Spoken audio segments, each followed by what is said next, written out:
దుపాటి సతీష్ గారు and Yuvashakti team, మా మిత్రుడు అఖిల్ పాషా, వెంకటేష్ అండ్ మా క్లాస్మేట్స్, గ్రామ పెద్దలు అండ్ వీళ్ళ భవిష్యత్తు చాలా బాగుండాలని ఆహర్నిశలు కష్టపడుతున్న మా ఉపాధ్యాయులు, అలాగే ఈ ములుగు జిల్లా భవిష్యత్తు, తెలంగాణ భవిష్యత్తు, ఈ దేశమైన ఈ పిల్లలందరికీ నన్ను ఇక్కడికి ఇన్వైట్ చేసినందుకు ధన్యవాదాలు. సార్ లాంటి వారు అండ్ అఖిల్ భాష మాట్లాడిన తర్వాత మాజీ సీఎం గారు ఒప్పుకుంటారు. సిఆర్పిఎఫ్ బెటాలియన్ కొట్టిన తర్వాత చీఫ్ కొట్టినట్టు ఇంత స్పీకర్స్ మాట్లాడిన తర్వాత అలాంటి వాళ్ళు మాట్లాడితే చాలా అంటే వాళ్ళ స్థాయి మాట్లాడాలని అనుకోలేదు.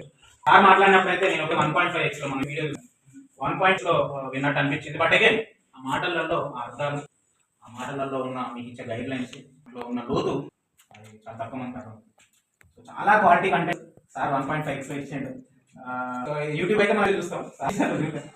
So but again very happy, ఇక్కడ చాలా ఆనందంగా ఉంది. సో ఫస్ట్ నేను నా ప్రసంగాన్ని నేను డివైడ్ చేద్దాం అనుకుంటున్నా. First I talk to teachers. ఒక్కసారి టీచర్స్ ఎవరు ఉన్నారు ఒకసారి చెయ్యి, ఒక్కసారి లేదా ఇక్కడ టీచర్లు ఎంత మంది ఉన్నారు జస్ట్ అంటున్నాం కొంత. సో వీళ్ళందరికీ ఒకసారి అందరు గట్టిగా చెప్పండి. ఎందుకు అంటున్నానంటే అఖిల్ దాకా నేను ఇక్కడ కూర్చున్నాడు నిజం, అక్కడ కూర్చునేవాడిని. అక్కడ ఉన్న నన్ను ఇక్కడికి తీసుకొచ్చింది టీచర్. ఉపాధ్యాయులు లేకపోతే నేను ఈరోజు ఇక్కడ లేను. వాళ్ళు చెప్పిన విలువలు, వాళ్ళు చెప్పిన మాటలు నన్ను ఇంత దూరం నడిపించినాయి. ప్రతి స్థాయిలో అంటే మీరు ఉన్నప్పుడు, హై స్కూల్లో ఉన్నప్పుడు, తర్వాత ఉస్మానియాలో ఉన్నప్పుడు, తర్వాత ప్రతి దాంట్లో టీచర్ రోల్ చాలా గట్టిగా. సో టీచర్ లేకపోతే నేను డెఫినెట్లీ ఇక్కడ లేను. Thank you very much madam and sirs, మీరు ఈ పిల్లల భవిష్యత్తును కాపాడుతున్నందుకు. ఇంకొక చిన్న ఒక రిక్వెస్ట్ ఏంటంటే, వీళ్ళు స్కూల్ అయిపోయిన తర్వాత కూడా వీళ్ళని హ్యాండ్ హోల్డ్ చేయండి. Hand hold in the sense వాళ్ళు ఎక్కడ జాయిన్ అయ్యారు, నెక్స్ట్ ఏం చేయబోతున్నారు, మీ కాంటాక్ట్ ఇవ్వండి, వాళ్ళని ట్రాక్ చేయండి. ఎందుకనంటే నా చిన్నప్పుడు చెప్పిన టీచర్ పోయాడు మల్లయ్య సార్, ప్రజెంట్ ఎంఈ ఉంటున్నాను. ఇప్పటికీ నా 25 సంవత్సరాల జర్నీ నేను ఏం చేస్తున్నా అనేది ప్రతి నెల నేను అడుగుతూ ఉంటాడు, గైడ్ చేస్తూ ఉంటాను. సో ఒక ఉపాధ్యాయులు గైడ్ చేస్తే పిల్లలు చక్కటి దారిలో పోతారు. సో ఇది ఒక small request, if are doing it, మీరు అది ఆల్రెడీ చేస్తుంటే వెరీ థ్యాంక్ఫుల్. అది ఇంకా చాలా మంది చేసేలా మీరు అవసరం ఉన్నది. అదొకటి మేడం. దాని తర్వాత ఈ లైబ్రరీ ఆర్గనైజ్ చేసిన మన సతీష్ అన్న గారు, యువశక్తి. అంటే ప్రతి ఊర్లో ఉండాల్సినవి గుడితో పాటు బడి, గ్రంథాలయాలు. ఆ బడి గ్రంథాలయాలే మనల్ని ఒక స్థాయి నుండి ఇంకో స్థాయికి తీసుకోవాలి. ప్రతి ఊర్లో గ్రంథాలయ ఉద్యమాలు జరగాల్సిన అవసరం ఉన్నది. మన ములుగు జిల్లాలో ఇంకెక్కువ ఉన్నది, ఎందుకంటే కొంచెం యాంటీ సొసైటీ అంటే వేరే ఐడియాలజీ వైపు, వేరే సిద్ధాంతాల వైపు పోయే ఈ ఏరియాలో ఇంకా గ్రంథాలయ ఉద్యమాల్సిన అవసరం. ఉద్యమం నాంది వాటి సతీష్ గారు ఇన్స్పిరేషన్ ఉంది. ఆయన 7th క్లాస్ ఫెయిల్ అవ్వడం ఏంటి, ఈరోజు కాన్సో ఉండడం ఏంటి, జైలు ఒక మార్క్స్ మిస్ అవ్వడం ఏంటి, ఆయన చిన్న శాలరీ 35,000 తోటి ఆయనకున్న టైంలో హైదరాబాద్ పనిచేస్తే అక్కడ ఉన్నా కానీ ఊరు మర్చిన ఇంత ఆర్గనైజ్ చేసి భావితరాలపైన మాట వేస్తున్నందుకు అప్రిషియేట్ సార్. మేము చాలా ఇది ఒక్కరిదంటే నేను నమ్మను, చాలా టీం వర్క్ చేసి సతీష్ సార్ ఒక్కరుంటే ఐడియా టీం చేస్తే అది అవుతుంది. సార్ టీం ఎవరు నాకు తెలియదు, టీం అందరికీ నేను అప్రిషియేట్ చేయాలనుకుంటున్నాను. దాని తర్వాత గ్రామ పెద్దలు, గ్రామంలో ఉండే ప్రజలు, మీకు నేను చెప్పేది అసలు అంటే ఏటునాగరం అనే మండలం తర్వాత ఏదైనా ఒకటి చాలా యాక్టివ్గా వైబ్రెంట్గా ఉంటుందంటే చెప్పాలి.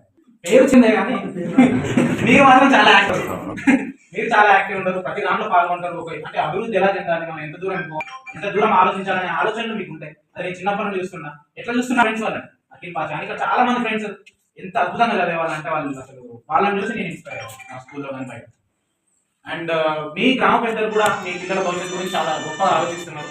ఇట్లాంటి ఇనిషియేటివ్స్ కూడా మీరు సపోర్ట్ ముందు తీసుకొస్తున్నారు. దానికి మీకు ఇచ్చే సజెషన్, ఒక మీ ఇంట్లో చిన్న పిల్లలు ఉన్నారు, కొడుకులు ఉన్నారు, బిడ్డలు, నేను ఏం చెప్తానంటే అతి తొందరగా ఎంత వీలైతే అంత తొందరగా మనము ఈ గ్రామాల నుండి పిల్లల్ని పట్టణాలకు పంపించాల్సిన అవసరం ఉంది. ఎందుకున్నది పట్టణాలకు పంపించాల్సిన అవసరం అంటే వాడికి పోయి వాడు క్యాటరింగ్ పని చేయడానికి, చిన్న షాప్లో పని చేయడానికి కాదు. మీరు యూనివర్సిటీలో పంపండి. యూనివర్సిటీలో పంపిస్తే చాలా ఎక్కువ ఎక్స్పోజర్ వస్తుంది. వాళ్ళు ఎంత దూరం పోవచ్చు, వాళ్ళకున్న అవకాశాలు ఏంటనేది తెలుస్తుంది. మన వాళ్ళు ఏం చేస్తారంటే ప్రైవేట్ డిగ్రీ కాలేజ్ జాయిన్ చేయించి మనకు రూమ్ ఇప్పించి నెలకి కనుక బియ్యం బస్తాలు పంపిస్తారు. లేదు, యూనివర్సిటీలో పంపించండి. యూనివర్సిటీలో వాళ్ళకి వస్తుంది, వాళ్ళ లైఫ్లో మారి ఎలా మారుతాయి అనే దానికి నాకు ఎగ్జాంపుల్ ఉన్న సొంత తమ్ముడు ఇంటర్మీడియట్ ఫస్ట్ ఇయర్ పేరు ఇంటర్మీడియట్ అయితే మన తెలంగాణ యూనివర్సిటీ నిజామాబాద్ పంపించిన తర్వాత వాడి ప్రభుత్వ ఉద్యోగం జూనియర్ అసిస్టెంట్, ఇప్పుడు జీసీసీలో జూనియర్ అసిస్టెంట్ చేస్తుంది. మరి దీనికి ఏమైనా ఖర్చు అయిందా, వారి మీద ఏమైనా డబ్బులు ఇన్వెస్ట్ చేసింది? లేకపోతే నేను ఒక డిఎస్పీ అవ్వడానికి ఏమైనా డబ్బులు ఇన్వెస్ట్ చేసినట్టు లేదు, జీరో కాస్ట్.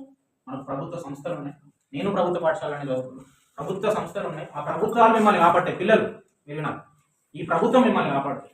ఈ ప్రభుత్వం మిమ్మల్ని ఎంత దూరం పోదామన్నా మేము మీకు సపోర్ట్ చేయడానికి రెడీగా ఉంటుంది. సో ఆ ప్రభుత్వ సంస్థలు మీరు ఉపయోగించుకోవాలి. మీరు ప్రైవేట్ సంస్థలకు ఏమాత్రం తక్కువ కాదు. మా ఫ్రెండ్ వేరే స్కూల్ పోతున్నాడు, ప్రైవేట్ స్కూల్కి మంచిగా డ్రెస్అప్ అయిపోతున్నాడు, వాడు ఏదో చేస్తున్నాడు, మంచిగా చదువుతున్నాడు, నేనేమో గవర్నమెంట్ స్కూల్కి వస్తున్నాను, ఎప్పుడు మీరు నిరుత్సాహపడదు. మీలాగానే చిరిగిన యూనిఫామ్, షూస్ ఉండే, అప్పుడు షూస్ కంపల్సరీ ఉండే. 10th వాళ్ళు మా అఖిల్ పాషా వాళ్ళు చాలా సిన్సియర్గా వస్తుండే, టై పెట్టుకొని బెల్ట్ పెట్టుకుని, నాకు షూస్ కూడా లేకుంటుండే, నార్మల్ చెప్పులు వేసుకుంటూ పోతుండే. బట్ నీ గుండెలో అదేమున్నది అంటే నువ్వు ఏం కావాలనుకున్నావు, నీ లోపల ఒకటి రగులుతుంటుంది కదా, ఏదో సాధించాలి, ఏదో సాధించాలి, అది ఇంపార్టెంట్. చిన్న చొక్కా మంచి పుస్తకం వాక్యం కాదు, అది నీ జీవితం. నేను అడుగుతాను, నీ చేతిలో పుస్తకం ఉంటే నేను ఆపేవాళ్ళు లేదు. డాక్టర్ బిఆర్ అంబేద్కర్ గారు కానీ, లేకపోతే గొప్ప గొప్ప మేధావులు కానీ దేశాన్ని ఎలా ముందుకు తీసుకుపోయి చేస్తారు. చదువుతాడు అంటే మీరు చదివా అంటే చదువుతున్నారు, కానీ ఇంకా క్వాలిటీ ఇంప్రూవ్ అవ్వాల్సిన అవసరం ఉంది. మీరు ఇంకా పరిగణించాల్సిన అవసరం ఉంది.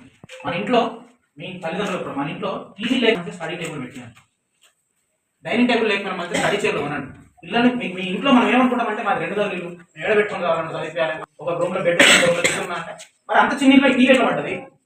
టీవీ రావద్దు కదా అంత చిన్న ఇంట్లో, కానీ మన ప్రతి ఇంట్లో టీవీ ఉన్నది. కానీ ఎవరి ఇంట్లో స్టడీ టేబుల్ లేదు. స్టడీ టేబుల్ పెట్టండి. వాళ్ళకి పెద్ద పెద్ద అబ్దుల్ కలాం లాంటి, అంబేద్కర్ లాంటి పెద్ద పెద్ద మేధావుల పటాలు పెట్టండి. వాళ్ళకి పొద్దున్నే వాళ్ళకు స్టడీ టేబుల్ క్రియేట్ చేసి వాళ్ళని చదవమనండి. వాకిట్లో కూర్చొని లేకపోతే స్ట్రీట్ లైట్ కింద కూర్చొని ఉంటే వాడు చాలా మంది చూస్తూ ఉంటాడు, వాళ్ళు ఆడుకుంటూ ఉంటే వీళ్ళ మనసు కూడా అట్టే పోతూ ఉంటాడు. కానీ మీరు ఇంట్లో ఒక ఎకో సిస్టమ్ క్రియేట్ చేయాల్సిన అవసరం. టీవీ తీయండి కావాలంటే, పక్కకు తీసేసి ఆ టీవీ వల్లనే మీరు స్టడీ టేబుల్ లాగా మార్చాల్సిన అవసరం ఉన్నది. దీన్ని మీరు ముందు నడిపించాల్సిన అవసరం ఉంది, రైట్? సో దీని తర్వాత నేను పిల్లల దగ్గరకు వస్తాను. ఒక్కసారి మీరు అందరూ ఫస్ట్ క్లాస్ ఎంతమంది ఉన్నారు? లేదు, చేయలేదు. First class, second class, third class, fourth class, fifth class, 6th, 7th, 8th, 9th, 10th.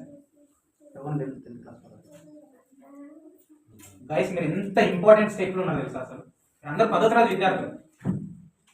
Akhil పాస్ని అడగండి, ఎవరైనా మాట్లాడతారా స్టేజ్ మీద అంటే నేను మాట్లాడతా అనుకుంటే మీరు వచ్చి మాట్లాడతారు. ఐ థాట్ మీరు 7th క్లాస్ 8th క్లాస్ పిల్లలు అనుకుంటున్నాను, అదే కొంచెం భయపడుతున్నారు. చాలా హుషారు ఉన్నారు. ఒక్క రీజన్ నాకు మొన్న ఇంటర్వ్యూలో అడిగారు, మీరు ఇంత దూరం ఎట్టొచ్చిందండి, అంత మారుమూల ప్రాంతం ఉన్నానంటే నాకు చాలా హుషారు ఉంటుండే, లోపల యాక్టివ్ ఉంటుంది. నేను పోయి పార్టిసిపేట్ చేసి నేను పాల్గొంటా. నాకు ఒక ఈవెంట్ ఏదైనా ఉంటే పాల్గొంటా. నేను గెలుస్తాను గెలవడం పక్కన చాలాసార్లు గెలవాలి. అఖిల్ పాత్ర చూస్తుండే, వెంకటేష్ చూస్తుండే, ఉపన్యాస పోటీలు కానీ వ్యాసరచన పోటీలు కానీ నేను పాల్గొంటా. గెలుస్తాను గెలవడం పక్కన. సో మీరు కూడా ప్రతి దాంట్లో పాల్గొనాల్సిన అవసరం ఉండదు. మీరు చాలా ఇంపార్టెంట్ స్టేజ్లో ఉన్నారు 10th క్లాస్ తర్వాత. ఎంత తొందరగా వీలైతే అంత తొందరగా మీరు ఈ ఏరియా వదిలిపెట్టి పట్టణాలలో పోవాలి. పట్టణాలలో మీరు ఇంగ్లీష్ చదువుకోవాలి, మీరు స్కిల్స్ నేర్చుకోవాలి. ఒకసారి మీరు హన్మకొండ హైదరాబాద్కి వెళ్ళిన తర్వాత ఎక్కడికి వెళ్ళాలని ఆలోచించాలి? అమెరికాకు, లండన్కి, ఆస్ట్రేలియాకు మీరు పోవాలని ఆలోచించాలి. మీరు పోగలుగుతారు.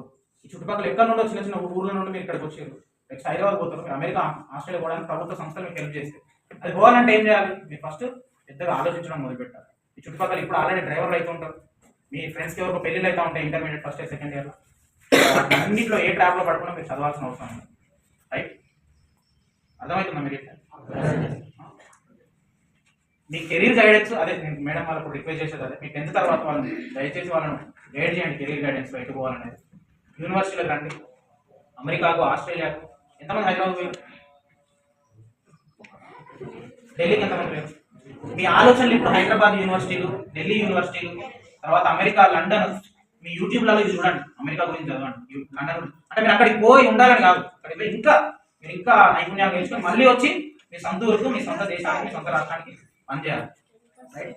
మీ సామాజిక పరిస్థితులు, ఆర్థిక పరిస్థితులు మిమ్మల్ని అది ఆపేటట్టు ఉంటే ఫస్ట్ ఆగిపోవాల్సింది నేను, అంతే కదా? ఎందుకు ఆగిపోలేను? ఎందుకంటే నేను మీలాగానే పేద విద్యార్థిని. కానీ ఏ రోజు పేదరికం నన్ను ఆపలేదు. ప్రభుత్వం నాతో తోడున్నది, రాజ్యాంగం నాతో తోడున్నది, మీతో కూడా ఉన్నది. ఈరోజు డీనోటిఫైడ్ ట్రైబ్స్ అంటే ఎంతమంది తెలుసు? డీనోటిఫైడ్, మీ డిఎన్టీ స్కూల్ కదా, డీనోటిఫైడ్ ట్రైబ్స్ అంటే ఎంతమంది తెలుసు madam? Ashram high school. Okay, Ashram high school. But again మీరు ఈ స్కూల్లో నుండి ఇంకో ద్రౌపది ముర్ము అనే ఒక పెద్ద ప్రెసిడెంట్ గారు ఉంటారు. ప్రెసిడెంట్ మేడం మనలాంటి ఒక పేద ఎస్టీ తెగల నుండి వచ్చి ఈరోజు రాష్ట్రపతి అయ్యారు, రైట్? మలావత్ పూర్ణ మనలాంటి ఒక ఎస్టీ బిడ్డ ప్రపంచంలో ఉన్న 7 మౌంటైన్లను ఎక్కింది. అట్లా మనం కూడా ఈ దేశ ప్రధానులు, ఈ దేశ ప్రెసిడెంట్లు, ఈ దేశాన్ని రిప్రజెంట్ చేసే వ్యక్తులుగా ఆస్ట్రేలియాలో, అమెరికాలో, లండన్గా, మాది ఇండియా, నేను ఇండియాలో ఎస్టీ జాతి నుండి రిప్రజెంట్ చేస్తున్నా, ఈ దేశాన్ని రిప్రజెంట్ చేస్తున్నాను మీరు చెప్పుకోవాల్సిన అవసరం ఉన్నది, చేయాల్సిన అవసరం ఉన్నది, సాధించాల్సిన అవసరం ఉన్నది. దీనికి తోడ్పాటుగా సతీష్ గారు కానీ మన టీం యువశక్తి కానీ నేను ఎంతవరకు వీలైతే నా సహకారాన్ని నేను ఎంతవరకు అందించగలను అంతవరకు అందించడానికి సిద్ధంగా ఉన్నా. మీరు అయితే ఐఏఎస్ ఐపీఎస్ ఎంతమంది అవుతారు? ఎంతమంది అవుతారు ఐఏఎస్ ఐపీఎస్? ఎంతమంది సీఎంలు పిఎంలు అవుతారు? ఎంతమంది లాయర్లు అవుతారు? ఎంతమంది డాక్టర్లు అవుతారు? డాక్టర్స్. మీరు డాక్టర్లు అయ్యి మన దగ్గర ఉన్న ఆరోగ్య సమస్యలు అన్ని అందించాల్సిన అవసరం ఉంది. ఎంతమంది ఇంజనీర్లు అవుతారు? బాబు లేకుండా మీకు ఏ తాకలేదు. అసలు మీ పిల్లలు మేము ఏమంటే మేమందరం ఇక్కడ వచ్చింది మీతో మాట్లాడడానికి, మీ భవిష్యత్తు ఎట్లుండాలో చర్చించడానికి. లేకపోతే సతీష్ సార్, నేను ఏదైనా చిన్న రెస్టారెంట్లో కూర్చొని ఛాయ్ తాగి బాగున్నారా అని అటు నుంచి అటే పోవచ్చు. ఇక్కడికి వచ్చింది మీ గురించే. మా తాపత్రయం మన అఖిల్ పాస్ టీచర్ అయినా, వెంకటేష్ టీచర్ అయినా, సతీష్ గారు కానిస్టేబుల్ అయినా, డిఎస్పీ అయినా మీలాంటి విద్యార్థులకు మేము ఎంత సేవ చేయగలుగుతామో అంత సేవ చేద్దామని అయినా తప్ప దీంట్లో మేము ఏదో సంపాదించుకుందామని కాదు, మా ఫ్యామిలీని చూసుకున్నామని కాదు. రైట్? సో మీ గురించి మేము పరితపిస్తున్నాం. మీ గురించి మేము పరితపించినప్పుడు మీ గురించి మీరు ఎంత పరితపించాలో ఆలోచించండి. మీ తల్లిదండ్రులు మీరు వాళ్ళ గౌరవం వచ్చేలా పనిచేయాలి. చేస్తారా? గట్టిగా. మీ ఊరుకు మీరు గౌరవం వచ్చేలా పనిచేయాలి. చేస్తారా? మీ జాతికి మీరు గౌరవం వచ్చేలా చేస్తారా? మీ దేశానికి, రాష్ట్రానికి గౌరవం తీసుకొచ్చే ముందు వరుసలో మీరు ఉండాలి. మీరు పెద్ద స్పోర్ట్స్ మెన్ కావాలి, పొలిటీషియన్స్ కావాలి, టీచర్లు కావాలి, లాయర్లు కావాలి, ఐఏఎస్ ఐపీఎస్ కావాలి. ఈ కెరీర్ గైడెన్స్కి టీచర్లతో పాటు నేను కూడా డిస్కస్ చేస్తాను మేడం. మనం ఎట్లా గైడ్ చేద్దాము. నేను కొంతమంది సెంట్రల్ యూనివర్సిటీ ఫ్రెండ్స్ కూడా ఉన్నారు నాకు, వాళ్ళు కెరీర్ గైడెన్స్ ఇస్తున్నారు.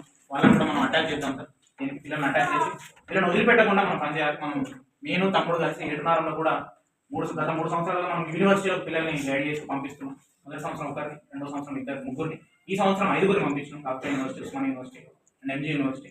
దీని అన్నిటికీ బ్యాక్గ్రౌండ్లో పనిచేస్తున్న ప్రకాష్ కూడా మీరు ఒక్కసారి చిన్న చెప్పండి. అంతా సింపుల్ కాదు, చాలా కష్టంగా గురించి బట్ ఈ గైడ్ చేసి పంపిస్తున్నాం. ఈ అవకాశం ఇచ్చిన ఆర్గనైజర్స్కి, టీచర్స్కి మీకు కూడా థ్యాంక్ యూ వెరీ మచ్.